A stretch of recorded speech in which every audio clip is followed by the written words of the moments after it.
ইদানিংকালে কিছু মেয়েরা দেখবেন আরবি ক্যালিগ্রাফি লেখাযুক্ত নিকাব হিজাব পরা শুরু করেছে এবং এই হিজাবগুলোর মধ্যে লেখা থাকে সুবহানাল্লাহ, আলহামদুলিল্লাহ, আল্লাহু আকবার। এইগুলো পড়ে মেয়েরা মনে করতেছে ইসলামের মনে হয় বড় একটা উপকার তারা করতেছে। কিন্তু আমি বলবো বোন, আরবি ক্যালিগ্রাফি লেখাযুক্ত হিজাব নিকাব পরার কারণে আপনি কবিরা গুনাহ করতেছেন। এখন আপনারা বলবেন হুজুর এইটা কিভাবে সম্ভব, কেন আমি কবিরা গুনাহ করতেছি? দেখেন, এই যে হিজাবের যে আরবি লেখাগুলো, এগুলো কিন্তু সাধারণ কোনো আরবি নয়। আপনি বললেন কাইফা হালুকা, তুমি কেমন আছো, আনা উহিব্বুকা, আমি তোমাকে ভালোবাসি, এই জাতীয় সাধারণ কোনো আরবি নয়। এই যে হিজাবের মধ্যে লেখা সুবহানাল্লাহ, এই সুবহানা দিয়া কোরআনে আয়াত আছে সুবহানাল্লাযী আসরা, এবং এই যে আলহামদুলিল্লাহ লেখা আলহামদুলিল্লাহি রাব্বিল আলামিন, এই জাতীয় অর্থবহ কোরআনের অংশ বিশেষ বিশেষ এই হিজাবের মধ্যে লেখা থাকে। দেখেন কিভাবে কবিরা গুনাহ হয়।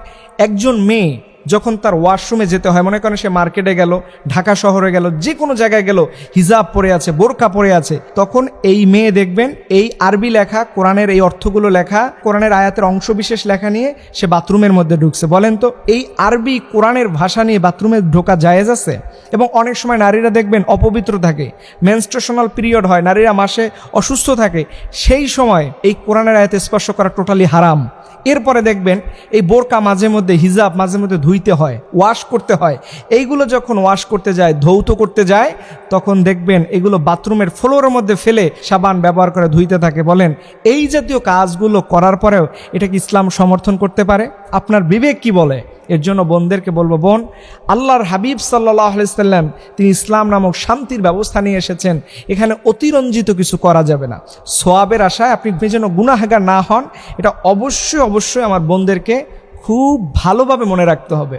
এর জন্য আম্মা জান আয়েশা সিদ্দিকা আল্লাহর হাবিব সাল্লাল্লাহু আলাইহি সাল্লামকে জিজ্ঞেস করলেন, ইয়া রাসূলুল্লাহ, ইসলামের সর্বোত্তম কাজ কোনটি? তখন তিনি এক বাক্যে বললেন, আহাব্বাল আমালি ইলাল্লাহি আদওয়ামুহা ওয়া ইন কাল্লা, যেই কাজটা অল্প বাট পরিমাণে কম হলেও কিন্তু নিয়মিত করা হয়। আপনি আরবি লেখাযুক্ত হিজাব না পরে সাধারণ জেনারেল বোরকা পড়তে পারেন, হিজাব পড়তে পারেন, এটার মধ্যে আল্লাহ তাআলা সওয়াব আপনাকে সবচেয়ে বেশি দিবে। বরঞ্চ আরবি লেখাযুক্ত হিজাব পরে আপনার বিপদ হওয়ার সম্ভাবনা থাকে, এতে সওয়াবের পরিবর্তে গুনাহ হওয়ার সম্ভাবনা বেশি থাকে। সো আপনাকে বলবো, ওই যে আহাব্বাল আমালি, অল্প মানে কম দামের, খুব ফ্যাশনাল হবে না, খুব সাধারণ সাদাসিধে হবে, ওইটা আপনি পড়বেন, দেখবেন ওইটার ভিতরে আল্লাহ সওয়াব আপনার জন্য বেশি দিবে। এর জন্য আল্লাহ সুবহানাহু ওয়া তাআলা যেন আমাদের বোনদেরকে ইসলামের সঠিক বুঝগুলো দান করে। কারণ বোনরা, আমার মায়েরা, আমার বোনেরা, তারা বেশি বেশি ইসলামকে পছন্দ করে এবং ইসলামকে বেশি ভালোবাসে। মায়েরা যদি এগিয়ে আসে, বোনেরা যদি এগিয়ে আসে, ইসলাম ততটা শক্তিশালী হবে। কারণ এই মায়েদের পেটের মধ্য থেকে আসবে পৃথিবীর সর্বশ্রেষ্ঠ সন্তানেরা। এর জন্য আমাদের মায়েদেরকে অবশ্যই অবশ্যই ইসলামের চূড়ান্ত জ্ঞান অর্জন করতে হবে। আল্লাহ সুবহানাহু ওয়া তাআলা আমাদের বোনদেরকে এই ইসলামের সঠিক বুঝগুলো অর্জন করা তৌফিক দান করে সবল আমিন।